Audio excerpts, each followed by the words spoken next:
This is Dave Roundtree from Blur, and you're listening to 89 FM, the Radio Rock. So hi, this is Luiza from 89 FM, the Radio Rock here in Brazil. How you doing, Dave? Yeah, good, thank you. Very good. Thanks for having us. So I'm gonna start asking, like, how are you really doing? Because you just went through a knee injury, right? So everything's fine. You're recovered. Well, everything's not fine. I need an operation, but I won't be able to have that because it will take some time to recover from it. So I won't be able to have that until the end of the tour. So Oh God. the pain is under control, and it's not getting any worse. And I'm even able to put some weight on the knee to the point where when we just played Wembley Stadium at the weekend, and I was able to walk out on stage without crutches and walk to the front of the stage and take a bow without crutches. So that was a big deal for me. I didn't want the kind of enduring image of me at Wembley Stadium to be this man hobbling around on crutches. So that was a big deal. So I'm very happy about that. But yes, it's not getting any better, but it's not getting any worse. Oh God. Well, all my good wishes to you, but still, thanks for still sharing your time with us. I mean, it's such an honor. My pleasure. So, we've been experiencing a big return of Blur that we've been waiting for, I feel like since forever, even though it's like 2015. But I want to know, how did this comebacks work with you guys? Like, when you know is the time to take a break, do your things outside the band, and then come back and experience all the process of producing, recording, and playing live together again? Well, the idea for getting back together came about, I don't know, maybe 4 years ago, when Wembley Stadium said, "Would you like to play a show here?" We said, "Of course, definitely like to play a show there." We'd never done it before. We'd never been big enough to play a show in Wembley before, and the idea when we were kids of us playing Wembley Stadium was ridiculous, like the first day of the band, first days, the early days of the band. It was a preposterous idea that we might be kind of ever big enough to play a show like that. So yeah, we jumped at the chance. Then COVID happened and all of that. And so that put it back first 1 year, then the second year, and then the third year. There's only a limited number of days each year when bands can play Wembley Stadium because it's in the middle of a built-up area and the residents get very annoyed. So the year after COVID, there was a waiting list of about 15 bands on each of these days when bands were allowed to play. So we went on the waiting list but didn't manage to get to the front. And it looked like, again, this year, we weren't going to get it either. It looked like we were going to have to put it off until next year. And in fact, I had a few days before, I'd had a phone call with our agent, and he'd said, "Well, I just don't think it's going to happen. I'm really sorry, we're going to have to put it off for another year." And so I rung Alex, and we were talking about it, and I was, "Oh God, is this ever? I don't think this is ever going to happen." Suddenly, the Wembley authorities got a new day where they're allowed to put on a show, a new 2 days, in fact, and they didn't even have a waiting list. They felt so sorry for us. They just gave it straight to us and said, "Okay, you have this day," and they said that you can do it if you play on the Saturday, and then on the Sunday, this charity wants to put on a big charity show, so you help out with the charity show. We said, "Fine, brilliant, perfect." So he said that you can do that, but the tickets, unfortunately, if we're going to do it, the tickets have to go on sale tomorrow.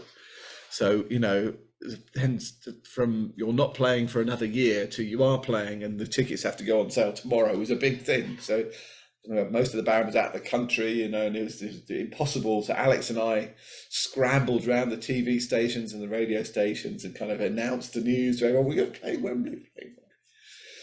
And then it took that was, I suppose, about this time last year, was it? Certainly the summer of last year. Took us the rest of the year to put the tour together around those shows. But then by the time the tickets went on sale, the charity had pulled out on the Sunday. And so you know, the tickets sold out on the Saturday within seconds of them going on sale. And then the agent rang us and said, "You've just sold out the Saturday and the charity have pulled out. Do you want to play on the Sunday as well?" So, well, of course we do. You know, you can't say no to that. So that was amazing. Really, from you're not playing Wembley to you're playing 2 nights at Wembley is quite a shift for your head to get around. Not a big deal. Huh? Not a big deal. Just fun. Yeah. Well, I wish well, no, I certainly didn't view it like that. So, but yes, it took us the rest of the year to put the show to the tour together around that show. Then we had really a few weeks at the start of this year to record some new material, which didn't seem enough time to make an album, but the magic happened, and we in fact got much more than an album's worth of material finished. So the problem was, what are we going to miss off, not what we're going to include. Yeah. So not only you guys are back, but since you just say you guys are releasing a new album called Above Daring, and it's coming out July 21st. So how was the process of producing it? Well, it was, we went in the studio as we always did. We had a new producer, James Ford, who we hadn't worked with before. Damon had worked with him and Graham had worked with him, but as a band, we hadn't worked with him. But he was absolutely great, was really organized and really, you know, really knew how to keep things moving along and knew when to stop working on ideas and start working on other ones, you know, and so he was absolutely fundamental to it. But by and large, it was just a really productive process. You know, we were lucky in that most of our first ideas worked really well together. So much of what you hear on the record is people figuring out what to do in real time, you know, rather than having hundreds of takes, you know, over and over and over it, where things can start to sound a bit boring. It's like the freshness of the people having those ideas, you know, as you're listening to it. So we were lucky, because that meant, you know, because things did work and because people did have good ideas straight away, it meant that we could get an album finished. That sounds amazing. I can't wait.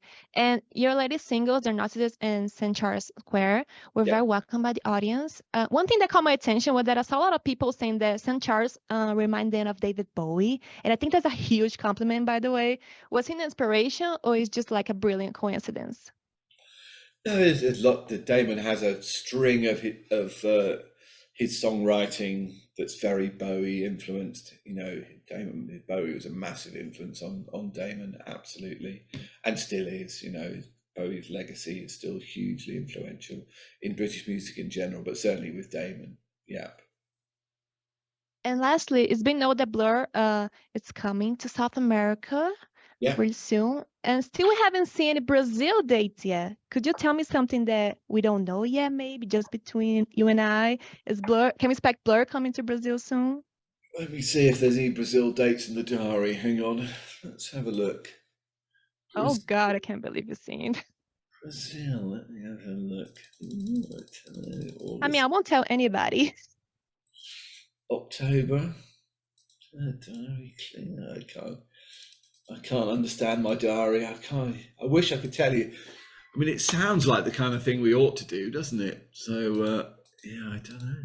Yeah, it's a must. I think it's a must. Look, if it was down to me, the whole bloody thing would be in Brazil. I love Brazil. It's a fantastic place. But where there are constraints about how many shows we can do, unfortunately. So we can't play everywhere on this tour. However, it is a place very special to us and close to our hearts. So if we can't play there on this tour, then you can bet your bottom dollar we'll play there on the next. Oh God, like people will go crazy if you guys just confirm a date. Like a single day will just make everybody just like go wild. Well, thank you, Dave, for your time. I'm so excited to hear the new album. Like, I can't wait. I hope you just recover from your injury, then you can play very soon too. And well, I just wish the best return for you guys. Like, I hope it's a great era, that you have fun, and I can't wait to see you in Brazil. I'm hoping that you guys have the time for us. Thank you. Well, rest assured I can play. I've just played 2 nights at Wembley Stadium, so it's not like my injury is stopping me playing the drums. But yeah, I do have to be a bit careful with my leg. But anyway, these things happen. You know, I'm 59 years old. Having a dodgy knee is almost a rite of passage, I think. Thank you so much for your time. Such an honor. Can't wait to see you, and have a good day. Very nice to meet you. Thank you.